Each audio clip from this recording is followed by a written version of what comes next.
Hi guys, welcome back to another video. Today you join me in the 2024 Volkswagen Touareg R e-hybrid. Now it's been a long time since the Touareg had an R badge, and this one promises to deliver some stellar performance whilst also being a really comfortable and luxurious cruiser. So I'm here at Volkswagen UK headquarters to see if this car lives up to its expectation. Now the standard Touareg comes in 3 different trim levels of varying specification and has a choice of 5 V6 engines, some being petrol, some being diesel. This R version is a V6 turbocharged e-hybrid, combined 462 horsepower and 0 to 60 in 5.1 seconds. It's 4-wheel drive, has 450 Newton meters of torque and a range of around 31 miles on just electric. Although this does fall behind its rivals, the Porsche Cayenne e-hybrid and the BMW X550e, which both have a range of around 50 miles on electric charge. This one comes in at around £80,000 of options, and let's be honest, that puts it in the same territory as a Porsche Cayenne e-hybrid or something like an Audi SQ7, both really strong contenders. Now, unlike some rivals, the Touareg doesn't come with a 7-seat option. You can only get it in a 5-seat configuration, and that might be a deal breaker for some. In my instance, I just think it makes for extra cargo space, and there is plenty of that on offer. So you've also got with this model an 8-speed automatic gearbox, which is very lovely and smooth around town. You've got a Torsen self-locking differential, which gives you some nice off-road modes, and loads of different drive modes to select from because of the air suspension. The air suspension can also be controlled by buttons in the boot of the car so that you can lower the car to load it easier. Pretty cool. It's also quite nice that on the fly you can raise the height of the car if you're going over some tricky situations.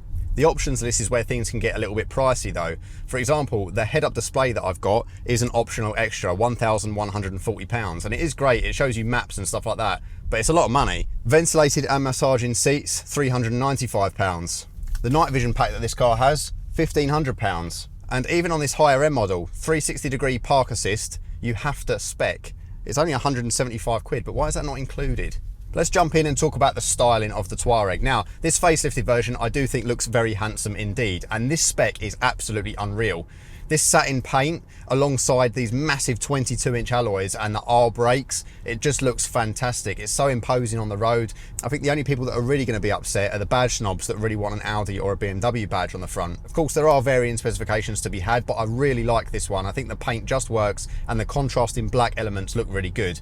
You've also got these sort of haunches on the bonnet and just some really nice striking lines down the car.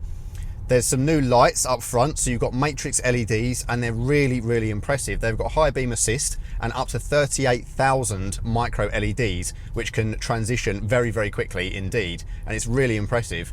You've also got a light bar that runs along the back that has a illuminated Volkswagen badge, which I think actually looks pretty cool. Overall, I think it's taken an almost opposite approach to the rest of the Volkswagen line at the moment. They're kind of smoothing it all off, a bit like the ID series, but this one seems to be remaining bold and broad-shouldered. I think if you got it in a slightly dodgy spec, it probably wouldn't look anywhere near as impressive as, say, a Porsche Cayenne. But I think personally, as long as it's got the right paint and the right wheels, I think it looks really special. Step inside the car and you're greeted with a really modern cabin with some gloss touches here and there to make it look a little bit more upmarket. I do think that use of this plastic kind of gloss black stuff is a little bit overkill, to be honest, and it does kind of bring down the cabin a little bit, but overall quality is good. You've got squishy materials everywhere. The only thing that is a little bit unforgivable is really crappy scratchy plastics down the bottom and even in the glove box area, which is a bit of a shame on a car that's 80 grand. That being said though, to get a similar quality, you'd need to spec the extended leather package on a Porsche Cayenne. I've got a 12-inch cockpit in front of me and a 15-inch display on the left, and the two work together really nicely. Overall, it's a good system and the infotainment is quite impressive on the car, although it is the older system. So the one I've got here, the main screen, it's got the kind of slightly newer climate controls on it, and there are no sliders on this. You're literally relying on the touchscreen, which is frustrating, I must be honest. You have to kind of fiddle through some menus to adjust fan speed and things like that, and I'm just not a fan. I would much rather have some physical dials there. But the actual infotainment is familiar if you've used a Volkswagen in the last few years. It's not the latest system, it's kind of a hybrid of the two. It works well enough, but it would have been nice to see them use the absolute latest and greatest system like they're using in the new Tiguan, etc. It is slick and works well enough. It's just not quite as responsive as the newest version, and I don't think it's quite as intuitive to use. I did find some of the menus a little bit fiddly.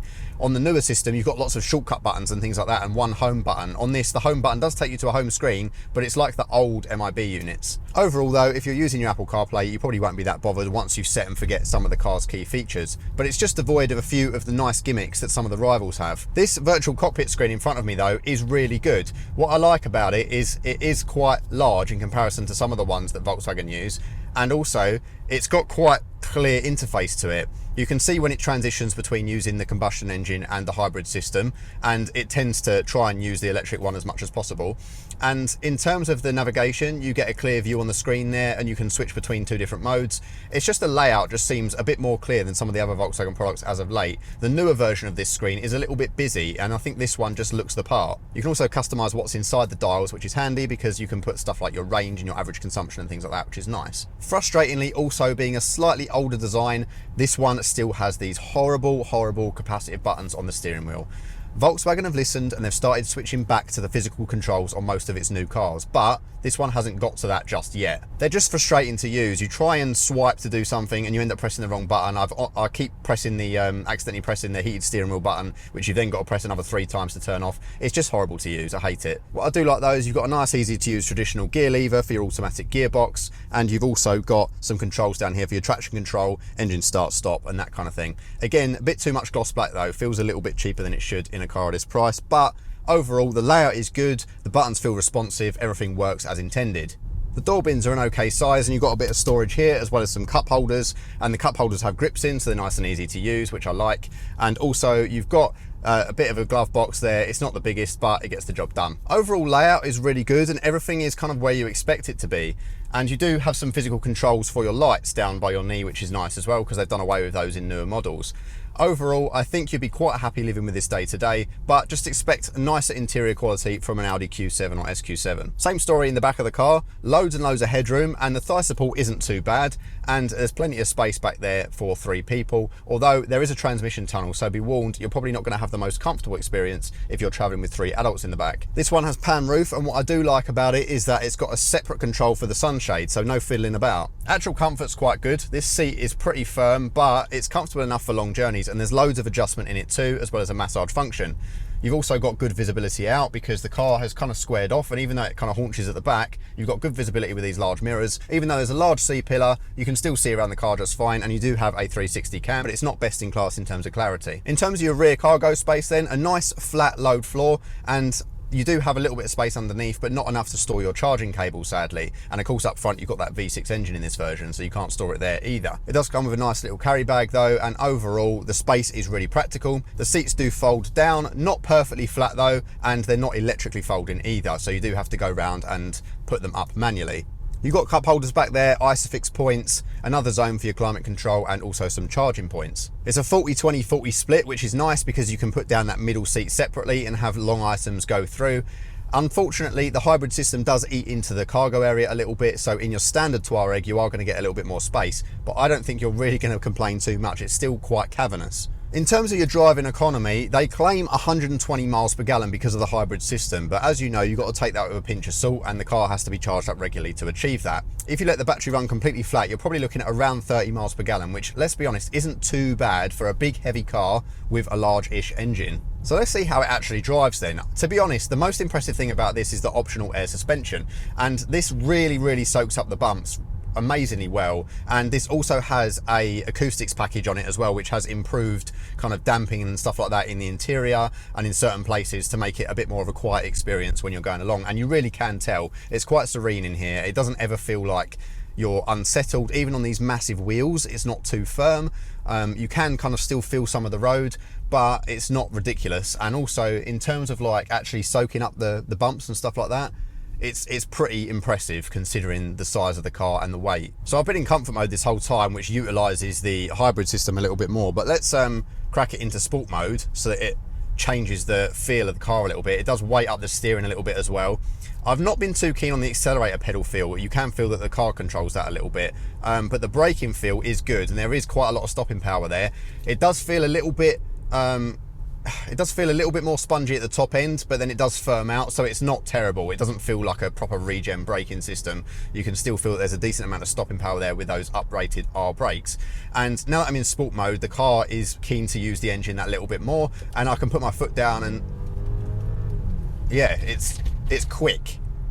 And I can manually control it using The paddles, although being a normal automatic, it's not quite as instant as you might imagine, but overall it gives you enough power to really kick you out of some junctions. And to be fair, the transition between the sort of the electric motor and the internal combustion engine isn't jarring at all. It's quite decent, and you do get an okay noise out of it being a V6 petrol. It's not the best thing in the world, and it could probably benefit from a nicer exhaust, but you know, that's not necessarily what you're buying this for. It's just a shame, being the R, the sporty model, that it's maybe not got quite that same level of tone as you might hope for. But overall, the performance is good, and the handling isn't too bad either. I was expecting more body roll, and the only thing I would say is that if I was in a Porsche Cayenne hybrid, I would say that that is definitely going to be a cut above this in terms of its dynamic capability. But overall, this doesn't feel too big to place on the road. When I'm pottering around town, even though it's relatively firm, I don't find it annoying to use. So launching out of a junction, no problem at all. And the gearbox is quite responsive, to be honest, as well, out of junctions, which is quite refreshing. There's not an awful lot of texture through the steering wheel, and the input is pretty direct but somewhat delayed from the front end. But it's a big heavy car, you know. It is, however, extremely comfortable, and in that comfort mode setting, it really does utilise the electric motor quite significantly when you're just wafting around, and it makes such a difference. But it's not a full EV, so you don't have to stress about that side of it, which is nice. When you're just wafting along, it is absolutely lovely. Honestly, it really is. And you do get some safety warnings as well. So that one was a speed limiter warning. It does have lane assist and front assist, both of which can be switched off at the touch of a button on the indicator stalk, which is nice. And it's not as intrusive of those in like the Kias, Hyundais, all that kind of thing, because they're kind of like bonging at you constantly. This one is a little bit more subtle, but it will still stray you back into lane and give you haptic feedback and a sound. Let's go for a kick down here. A little bit slow to respond, but picks up really, really quickly. You can tell that 0 to 60 is impressive. Yeah, even pulling from sort of 60 mile an hour, you do get a big shove of that torque, which is really nice. And as I say, there's not too much texture through the wheel, which is a bit of a shame. I would have liked to have felt more of the road, especially on these larger alloys. But it's not devoid of all feel at all.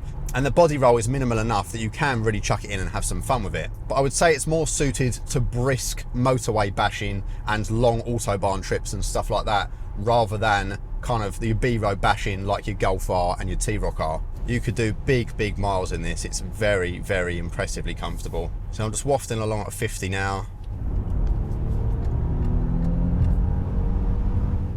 Does sound pretty good under load, actually.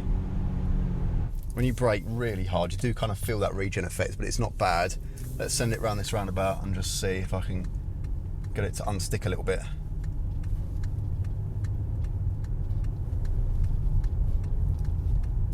It really holds on. Quite impressed.